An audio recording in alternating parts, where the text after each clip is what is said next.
your team might need extra support during this. And then I think the third challenge, and I've just touched on it, but really is communication. So a lot of people are working differently in a different working environment. More often than enough, they're working remotely, not in a team environment. And that communication piece is absolutely critical, from top downwards, to distill information in a way that people can receive it, make sense of it, and don't storytell around it. I mean, we have a really lovely quote that we use a lot, and it's around, if you don't give people a narrative, they will create their own. So as leaders, we have to make sure that people are receiving the information in a timely manner, you know, and this isn't just with your team, it's with your clients, it's with suppliers, it's everybody that you deal with on a day-to-day basis in a business. That communication suddenly becomes way more difficult if you're doing it remotely and you can't have that face-to-face interaction. And there's lots of ways and means of people being able to do that, but it is a step change for people. So I would say they're probably the three biggest challenges. Alongside the money challenges, that probably links into the strategy stuff, making decisions around furloughing. There's challenges around access and funding and support, just so that you can cash flow the business. Those things cut across every element. So big decisions and difficult conversations having to be had right now, and that is tough. Yeah. So you talked there about having difficult conversations with team members. How would you suggest that leaders approach members of staff to have these conversations while we're working from home and we might not have the privacy that we might have had in an office, say? I think for difficult conversations, it's sort of that piece that Sarah talked about, that narrative piece, that often whenever we're talking about difficult conversations, people do the whole storytelling stuff really well beforehand. And often the challenge with remote working versus face-to-face, we talk about all the time when we're talking about difficult conversations, only talk about the facts. So what did you see, hear, or witness? Because, and you ladies will know this better than anyone, when you're in HR and you're having some of those sorts of conversations or coaching leaders around them, that's more difficult when you're working remotely, because the difficult conversations sometimes you're having to have, you physically have not seen the situation, heard it, witnessed it, and you can't, and you're sometimes with things like furlough, or potentially some businesses that are maybe having to have some conversations with people around even redundancy, or just things that they really didn't want to communicate. There can be a lot of storytelling around how somebody is going to take something, but you can't ever interpret that, and you have to just go into that conversation on an even keel with, I know it's difficult, but with as little emotion attached to it as you possibly can, and just have as straight a conversation as you can have, and stick with the facts wherever possible. The one sort of caveat to that we're talking to our clients about is remaining human in it and showing some vulnerability from your standpoint. So where a lot of people sort of preempt things and are overly empathetic, and they say things like, I know that you might be feeling, or I'm anticipating that you might feel like this.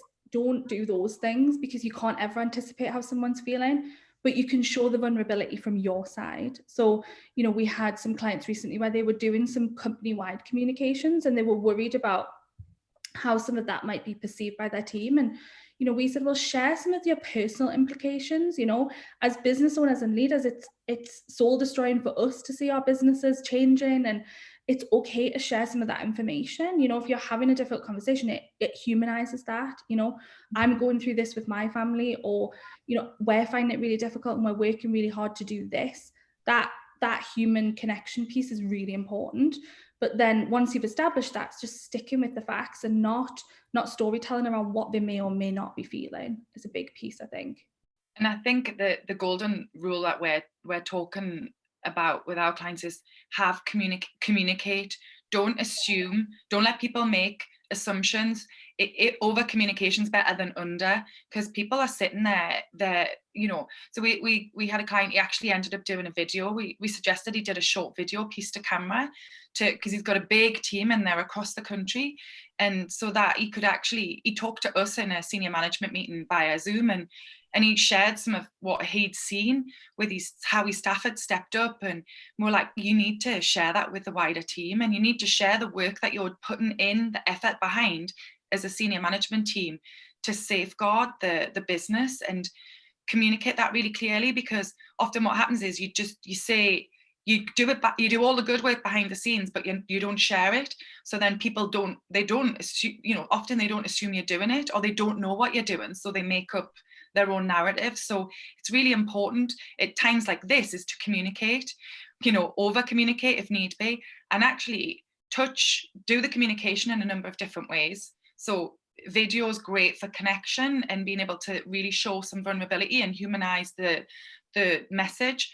But even, some people like to receive all the details. Some people just like the headlines. Some people like to receive things video face to face. Some people like to receive stuff via email or phone call.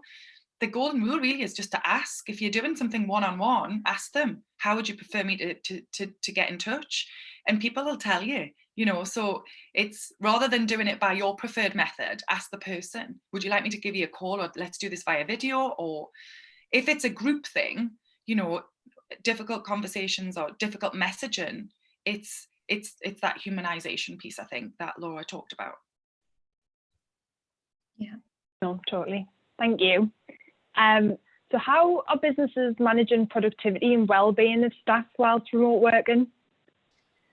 I think, what we're seeing with our clients, there's a few key things that we're doing with them and that we're seeing them look at. I mean, first of all, for us as a business, the behavioural piece runs through everything that we do. Sarah and I are both behavioural change coaches, and that behavioural insight now more than ever is so important. Whether you're working with somebody in the office, you're working remotely, you're trying to preempt how they might deal with change, how they're dealing with stress. If you can understand how your staff are made up behaviourally and what each person's dominant behavioural patterns are, it allows you to better predict how they might be behaving, feeling, how productive they'll be in this environment, and what then the tools and strategies you might need to put in place to work with them better. So we've definitely been seeing more of that we've got a lot of clients that are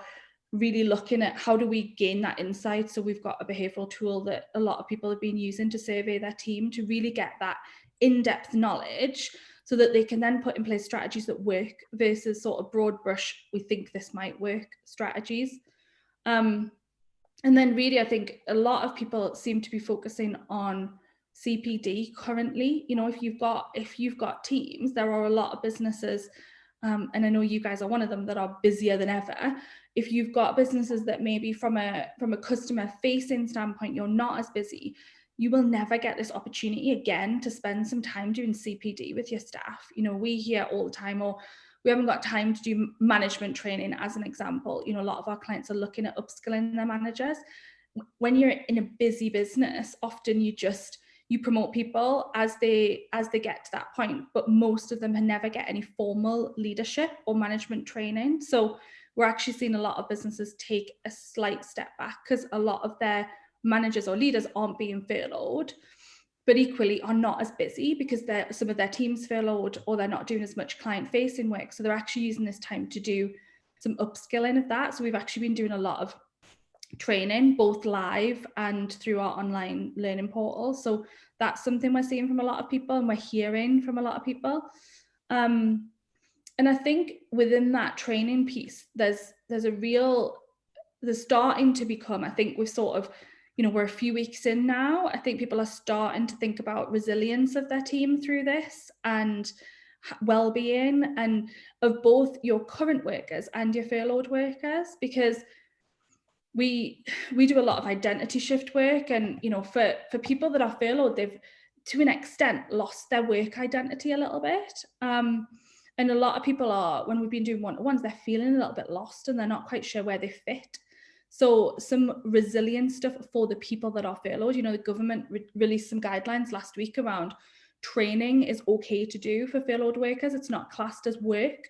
So actually we've seen a lot of clients jump on that and say, right, okay, we're going to use this opportunity to really show the team, because I think that's been a lot of concerns that we've heard. Is I'm concerned that our furloughed team members feel like they're not a part of the team anymore, or we don't care about them. So investing, you know, there's a lot of CPD you can do without investing huge sums of money.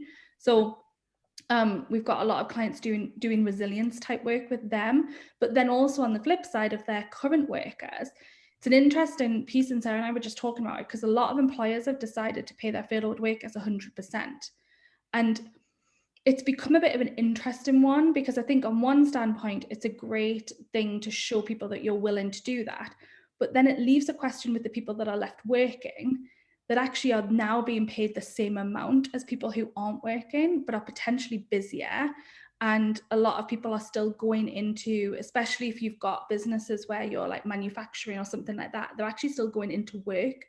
And there's then become that question of, how fair is this to pay people the same? So again, they're getting around, I think that they're looking at how can we provide the people who are working with additional support around their resilience that might be slightly different challenge to those that are furloughed. But really just looking at how people are dealing with this, what their stress levels are going to be like. I know we were just briefly talking before the call about, I think businesses need to not underestimate what it's going to be like once you return to work, and that people are not just going to come back to work and it's going to be fine. You know, some people are going to bring some baggage from this. Some people are going to need some support with that transition. So that well-being piece, it's a real one that I think leaders are having to think about, and one that maybe previously, and even now to an extent, some leaders are probably thinking, well, we'll deal with it if we get problems come up. Challenge with the well-being pieces and productivity, really, you often don't know until it's too late. You know, very few people are going to come to you and say, hey, I'm struggling with my well-being, or I feel like I'm not being productive. The likelihood of that happening is really unlikely. So putting in place some really proactive stuff to maximize productivity of the people that you've got working and improve the resilience of those that aren't, I think is really important currently. Yeah, I totally agree. Thank you. So we've had a question through, one from the audience. Can you explain a bit more, please, about what you mean by behavioural change? I think, so with behavioural change, first of all, you've got your employees' behaviours. Essentially, that's what we're looking at. And everybody deals with change differently. So understanding and we can predict this a little bit depending on the type of sector you're in, the type of business, how long somebody's worked for you. But in order to influence change and engage people with that change and support them through that, you need to understand how they deal with change. So that's really the big piece that, you know, we do a lot of, like Sarah said at the beginning, we do a lot of change management work. The biggest challenge that we see with a lot of businesses and with a lot of change management consultancies is they change structural and physical aspects of the business and just expect that people will get on board. The challenge is that in order for change to be sustained, people need to change their thinking, their beliefs, and their behavior around that change. So that's really what we mean is, before you embark on any change, and obviously with this, it isn't chosen, so we didn't have a chance to do it before. Can you figure out how each individual within your team deals with change, and then tailor your approach according to that?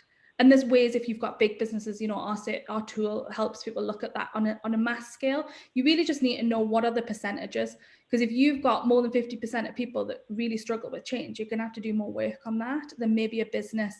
You know, as a general rule, tech companies, as an example, would have more people that are open to change because of a lot of the work that they do, versus a lot of professional services have more of a balance of people who don't engage with change as well, just because then the nature of their work tends to be more static or the change is slower. So that's really what we mean by that. Sarah, have you got anything to add to that? Yeah, it's probably worth mentioning. So there might be some people on listening that think are more familiar with the term personality profiling. Yeah. So where people in the past have potentially done a personality profile and they've been given information about their personality, Laura and I focus on behaviours.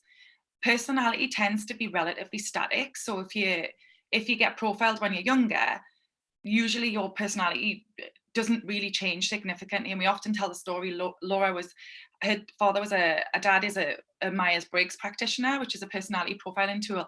And he profiled her when she was really small. She was almost a guinea pig when she was about 8, and then profiled her in her 20s, and she hadn't changed. The beauty about behavior is our behavior is impacted by the context that we're in. So whether we're at work, whether we're at home, whether we're with our friends, and you can change your behaviors. So what we do is we help people focus on potentially where their real strengths are at work from a behavioral standpoint, but how they can then use that insight to understand how they better communicate with other people and how they can build relationships more easily. And so the behavioral profiling tool allows you to understand yourself first and then other people. But also when Laura and I do work as a coach, we help people understand what that means for them, and potentially if they do need to flex it, how do they flex it in order to get better outcomes? So behavioral change is really around understanding how people behave. And then as a leader in an organization, it's about understanding how that might be different to you. And then what would you need to do to be able to influence that change better? And we're all, we're all different. That's the wonderful thing about us all. So, and our behaviors are different. So that change piece for some people, everybody we speak to, people have had tough days, and they've had times when they think this is really fun and they're adapting and it's great. And then you speak to the next person,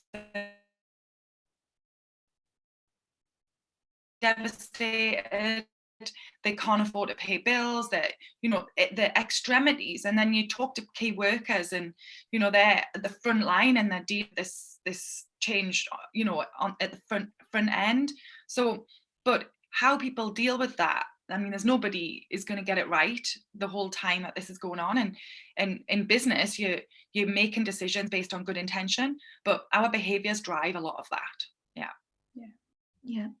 And we've had another question come through from the audience. Do you have any specific suggestions for proactively supporting team members with their productivity? Yeah, the challenge you've got, proactivity is actually a behavioral type. So some people naturally will dive in, get started and move things forward really quickly. Laura and I both have that behavioral pattern, as it were. So, as soon as we got the news for this, we were like, right, what do we need to do to be able to service our clients in a virtual setting? And what do we need to be able to put in place to be able to deliver training? And so within a few days, we had that moved forward. But that's because that we're both driven in that way. And so unfortunately, as a leader, you do need to strike a balance with being proactive on looking at ways to pivot potentially the business so that you can deliver things in a different way so that the business can still potentially generate an income or maintain relationships with clients. But you also then need to be proactive with communication with the team and how you manage the people within the business. So from a tip perspective, one of the things that we're saying is you have to, as a leader, if you're a leader in a business and you're listening, you need to lead with purpose. You need to think about what is it that you need to do. And prioritization's never been more important, but you have to think of things in the immediacy that, what do we need to do now? And prioritize that stuff and strike a balance, really. But one of the things that we're saying is don't just sit and pause. Don't press pause and think, well, we'll ride this out and wait and see what happens.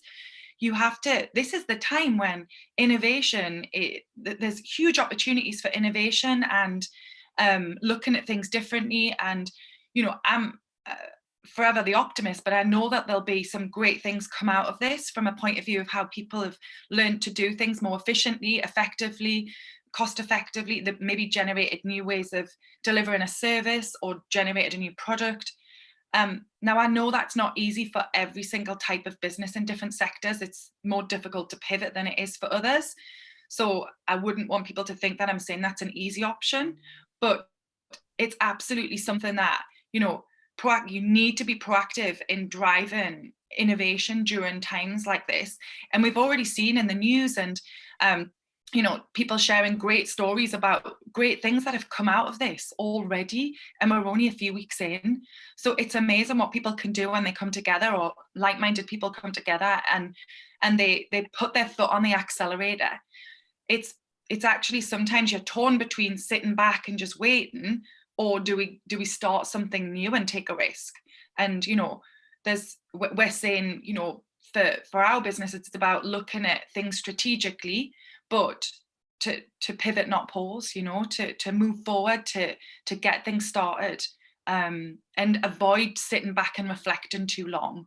And I think from the productivity standpoint, you know, it's just about it's taking a step and thinking about, and I know you guys are going to direct some resources, and we actually wrote a resource on our website. It's a free download that people can download, which actually walks them through that productivity piece. But I think being proactive around looking at productivity with your team, it's thinking about how do they work best in the office. You know, just because you're not working with people face to face, you can still think through that. You know, do they work better in a team? Do they work better on their own? Do they tend to like a process? Do they tend to like more options and flexibility? Are they better when they're fastballed? Do they not enjoy a fastball and you feel like that knocks them out? Think about, it's taking a minute and thinking about how your team work best in the office and just applying that in a remote environment. But that guide actually kind of walks people through some of that stuff. So people can look through that, but it is just about thinking about how do they work most productively and how can you then tailor? Because what tends to happen in these situations is, as leaders and managers, we're juggling so much at the moment, there can be sometimes that almost broad brush stroke apply when you're working with people remotely. You think, right, okay, I'm just going to deal with everybody the same because I'm not quite sure how to navigate this. Where in the office, you naturally flex because you see people's body language, you see how they respond to something. This can't be broad brush stuff. And if all else fails, ask them. It's kind of what Sarah said before when we were talking about, you know, how people like to be communicated with. Normally people will tell you, you know, if you say, how can I work best with you at the moment? What do you need from me? Do you know, we've got some clients that are sending out surveys. We just ran one of our culture clubs that we run internally with clients last week. And we're going to do a survey to the team to ask what they want from the business at this time. What do they want from their managers and their leaders? You can ask and people will tell you, versus trying to do the mind reading thing and potentially putting in place a load of stuff that maybe people don't need or isn't actually helping drive productivity. Yeah, brilliant. So we've had one question from the audience. So you mentioned behavioural mapping tool. Can you tell us a little bit more about this and how do people use it? Yeah, so we've actually got an online tool and it's basically a survey. So Sarah mentioned personality profiling before. If anybody's ever done a personality profile, it's very similar, but it maps behaviours, not personality. So essentially, a client would purchase however many they wanted for their team. So they would just get in touch with us and then they send a link to the team and the team just complete it. And then off the back of that, we provide them with maps of their team to show them essentially where their dominant behavioral patterns are. Because the challenge currently is you can't, you know, there's 38 cognitive behavioral patterns that we work with most often. It's not realistic for managers to understand all 38 in the current circumstance.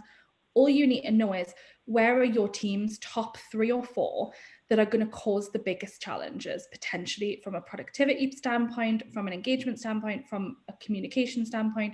So we essentially then provide the company with that overview and they use that to inform their communication. We've actually had quite a few clients where they've done these in the past and they've actually reran them. We've probably done about 300 different team members over the last week of different clients where they just want to refresh that because behaviors change over time. So really having some insight into that can be really, really useful. Yeah, that's great. Thank you. Just touching on what Sarah mentioned before about striking the balance. From a wellbeing perspective, how would you suggest that both employees and leaders manage the wellbeing in terms of switching off and being able to maintain that work-life balance, especially now considering our homes are in the workplace? It's a really interesting question. We were chatting about this over the last few days. Laura and I have been chatting about this a lot, because you're basically, you've got to remember, you're not working from home. People who are working from home are currently managing a pandemic whilst at home and working, and often in a lot of cases people are managing families and all the pressures of what that means to be under one roof. So people's roles, we usually talk to people about their roles. We'll say that, you have your identity as you, then you have your roles, and we talk about how to manage them and be the best you can during the time that you're dedicating to that role. However, all of that kind of goes out the window currently for a lot of people, because your roles are blurred. So you might be working at home and you're having to suddenly become a teacher to your children, and you're helping potentially a husband or partner or someone who works with you in their role, and you're looking to juggle everything all at the same time. So, I'm not meaning to sound patronizing. Be gentle on yourself. Be kind to yourself, because this is tricky. So it's not, and there's lots of people dealing with things in different ways. We find that actually people are responding way better if there is structure where you possibly can put it. So, still having some kind of routine, because the thing that's changed for a lot of us is that we're working from a different environment. But for some people, the work's similar, or they're doing a similar role, but they're just doing it in a different environment. So how do you make that environment, and there's lots of things flying around the internet about, get dressed and put your lipstick on and put a tie on or whatever. But really, it's more than that. It's about structure. It's about where plan out what you want to do, have some structure in your day. If having a walk before you start what your thing is, and we're all allowed to go out once a day, then make sure, like me personally, I like to do some physical exercise before I come to work. So, but there's also some things like putting some structure in place for people in the team, like team meetings. Like we start our day off every day with a team meeting with the team, and we do that via video so we can see each other. And we also use a project management tool, and we're using that way more than we'd normally use it. So we have, a board where everybody ticks off what they're doing and what projects they're accountable for, and helping drive that accountability and responsibility, so people have a purpose, so they feel like they've got a purpose to work towards. It's really important that people don't get left not feeling what it is they're supposed to be doing. So that shared project management tool can be super useful. And it's then about sort of making sure that you do switch off and dial out and take time for yourselves and get that fresh air where you can.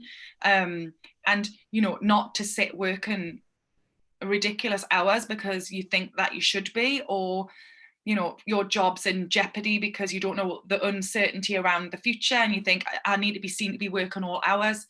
You will hit burnout. You will hit burnout, and that's not a great place to be. So you need to spot the triggers in yourself when you're feeling like you need time out. Listen to your body. It will tell you when you need to pause and take time out. It's really interesting. People have different mechanisms, but it's about, this is a time for putting in more structure than you would normally have, to make you feel like you have things to achieve each day.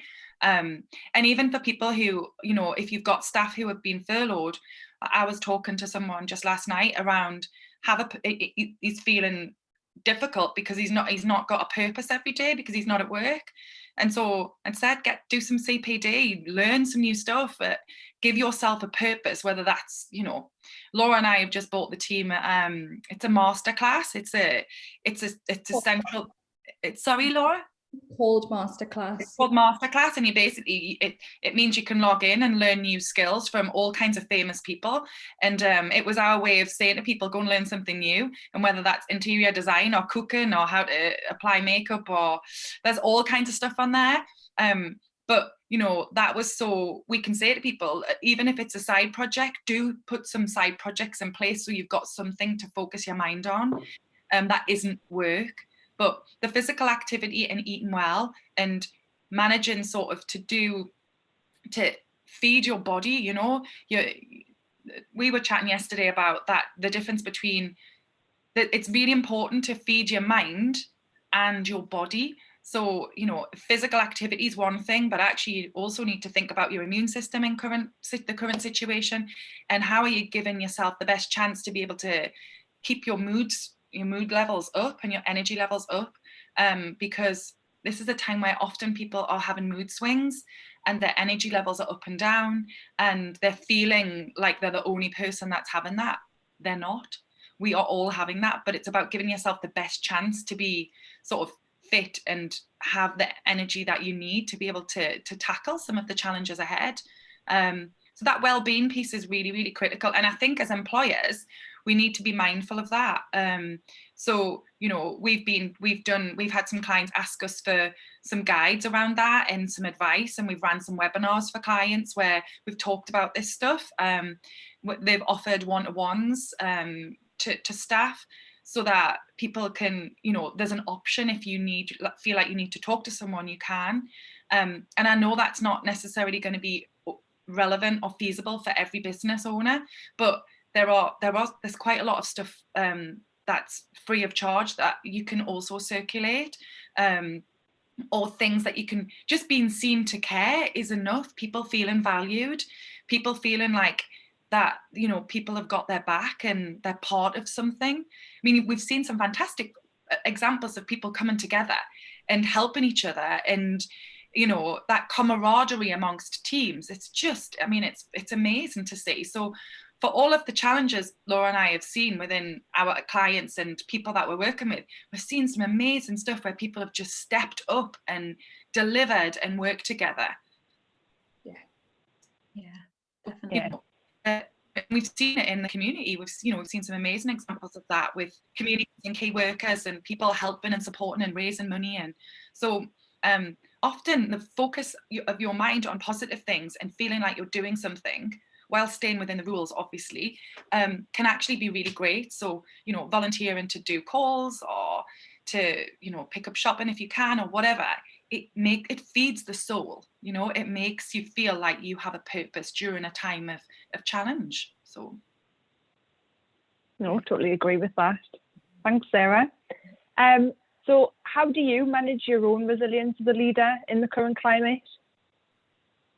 I think all of the things that Sarah just talked about, really, but, you know, we're constantly learning new stuff. You know, we're doing one-to-ones with people almost every day around this stuff, and I think it's important. It's interesting. We were just talking about that yesterday around like keeping our own resilience levels high, because the more you're exposed to it, you know, we've been doing one-to-ones with team members of clients that have had the virus, have interacted with someone who's had it, and the impact on them, but then that impacts on us because, you know, we're sharing some of that information. So we do all of the above of what Sarah was talking about. But I think, again, as a leader, I think there's a few things. You know, the communication piece with our team. It's that consistent level of communication. You know, Sarah talked about, we do team meetings every morning, and, you know, some of them, have we talked about some of the stuff the day before? Probably, but, you know, some mornings people just need an extra check-in. I mean, yesterday,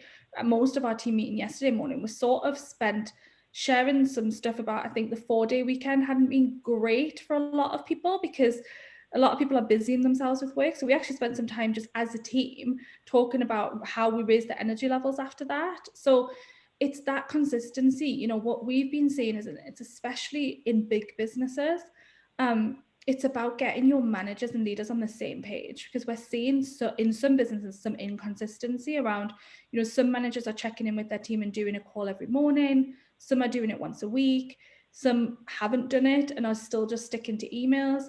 The real challenge with that is that all of your employees are having a different experience, and it can breed some discontentment because people feel like some people are getting things and they're not. So I think that consistency piece from a leader and a resilience perspective is really important, because, as we said before, it's the narrative piece. You know, why are those people getting it and I'm not?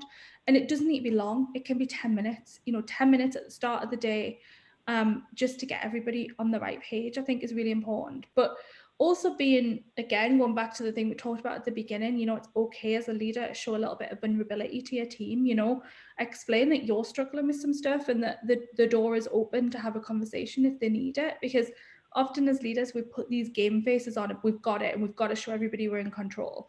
And there is absolutely an element of that from a business perspective, you do need to breed security and confidence and give the team that. But from a personal perspective, you can show a little bit of vulnerability in order to allow people to feel like it's safe to open up, because I think that's currently a big piece. It's making people feel like they can come to you if they need you. Yeah.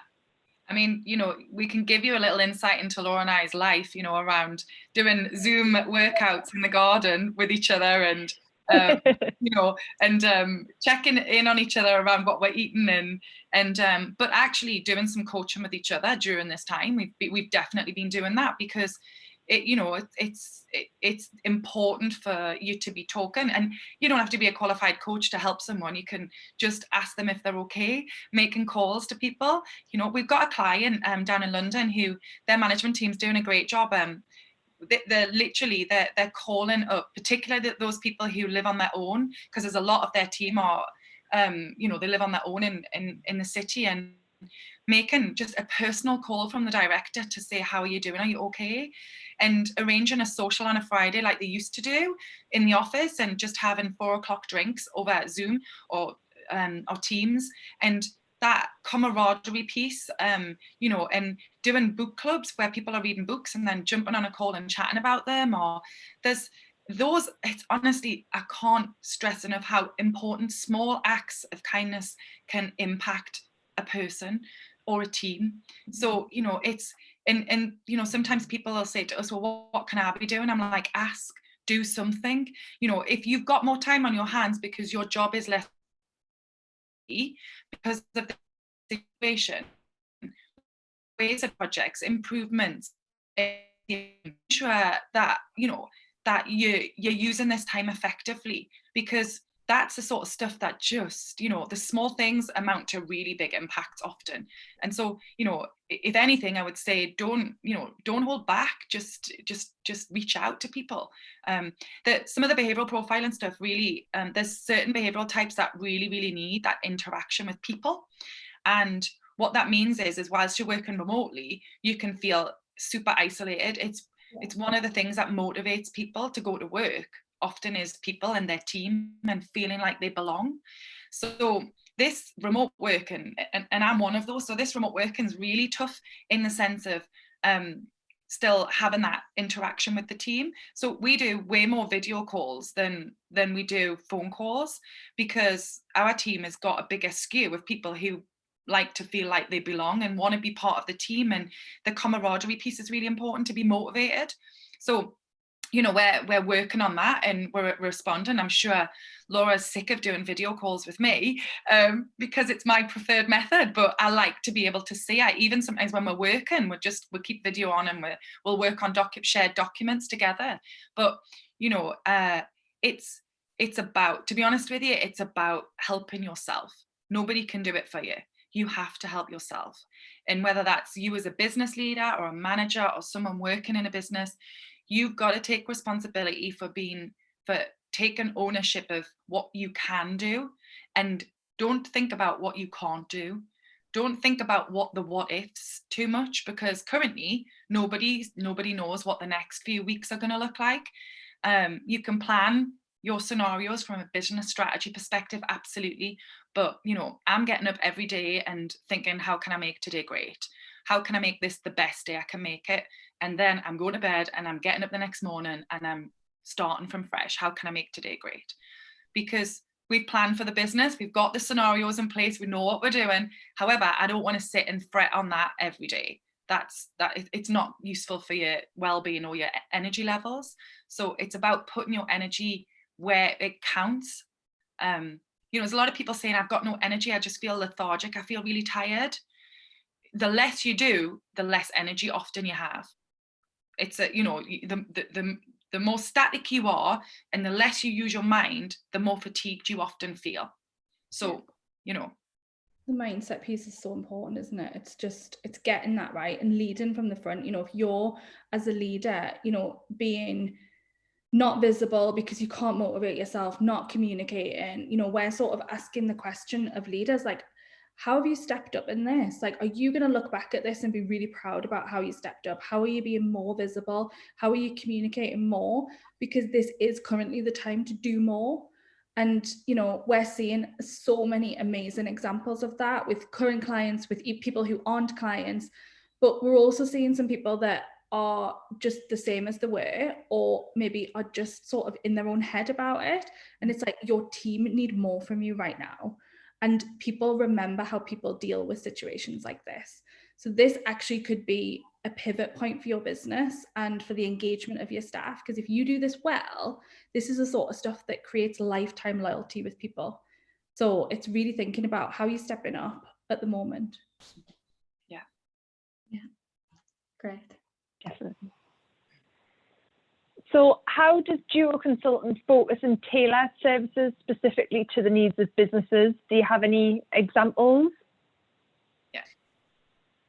Yeah, I mean, I think, you know, we've sort of talked about some of those pieces, but I think for us currently, you know, we're doing a lot of tailored stuff for clients. We were lucky in the fact of, or are lucky, I suppose, in the fact of we've got a lot of clients in America. So doing work like this virtually is not a new thing for us. But we have created, you know, some tailored resources. Like I say, there's a lot of resources on our site. And we're actually doing quite a bit for clients around tailored webinars, so stuff for their team around resilience or thinking about their own behavioral patterns. And again, the behavioral tool, you know, it's not a new tool, but it's absolutely even more important when you're working with people remotely or they're going through unexpected change. So I think a lot of our services have they've pivoted to that, but they've always been there. There's just a slightly different spin to them now, because managing productivity, you know, managing resilience, it is, the core tools are the same whether you're doing that with someone face to face or whether it's on a remote basis. It's just that the application and the spotting of those can be more tricky. So having a tool that will help you do that is really useful. We also, which was kind of in the works, so this has sort of helped us in a way, that we about 6 months ago decided to launch an online learning platform. So in addition to a lot of the face-to-face stuff, we actually have some online learning that people can do, and it actually has allowed us to bring that forward. So we launched that about a month ago now, and there's already a module up there around remote working, and there's about to be one on resilience, and we're putting a lot of our management tools on there. So it's actually, I suppose, for that's probably one thing that a bit of space and time has allowed us to bring that forward, just to give people different options and different ways to work with us and different ways to learn, different price points, you know, all of that.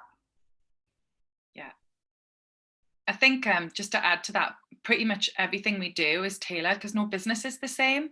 Although there's obviously models and principles and learning and experience that we can bring to the table, no business is the same, and the people aren't the same. So, you know, when we go in and work with businesses, typically we usually work with them, you know, over a long period of time, and work in the business. We'll develop training specifically to their needs, or we'll deliver sort of you know, project-based things that are specific to that client's needs. So a lot of the stuff we do is tailored to a particular organization, and even some of the training that we've been asked to do over this period of time is being stuff that we've delivered over the years, but we're doing it tailored to a particular client. So, you know, it's everything. Laura and I always we like to make things contextual so that it lands right. So if we're delivering something to a legal team, or we're delivering something to construction, and we literally do both,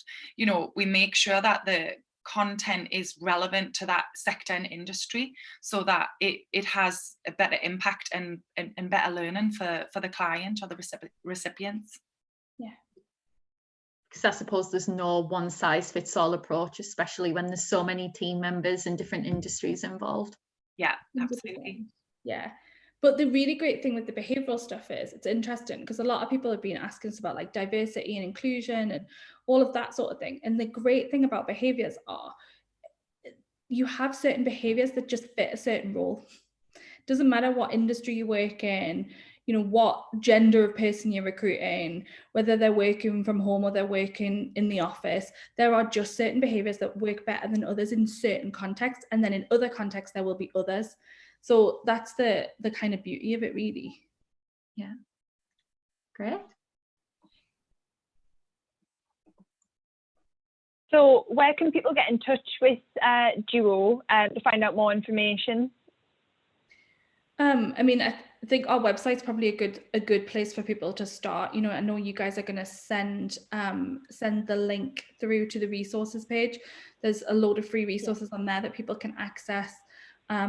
So yeah, and there's online learning and things that people can start that has a fairly low entry point to start to work with us. But equally, you know, feel free to circulate our emails. You know, we're more than happy to answer any questions. If anyone wants to jump on a phone call just to benchmark some questions or almost cross-check some stuff that's going on in their business, that's always something that Sarah and I are more than happy to do. So yeah, feel free to reach out on email or, you know, on the website, on LinkedIn, whatever medium you prefer to use. Yeah. Brilliant, thanks. And also, UMi have a comprehensive article on all the support on offer to businesses during COVID-19 crisis, and that can be found on UMi's website at www.weareumi.co.uk. So has anybody got anything to add? I just want to say thanks for having us, and you know, good luck to people navigating this. It's unexpected change, and you know, we will come out of this at the other end. And I think, you know, it's about staying focused and positive where we can, and you know, just we want people to reach out if we can help in any way. You know, that's what we're here for. So as Laura said, feel free to reach out. And thank you for having No.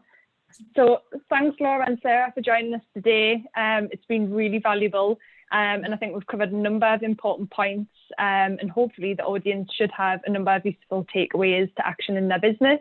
Or, as you said, they can come and contact yourselves or UMi for further information and advice. So thanks for watching. If you'd like any more information, obviously there's a number of articles and how-to guides covering workplace efficiency, as well as other topics to support you through the current crisis. You can find all those on our website. And if you want to speak to us, you can get in touch over phone, our website, and on social. So thanks for watching, stay safe, and we'll see you next time. Thanks. Bye. Bye. Bye. Bye.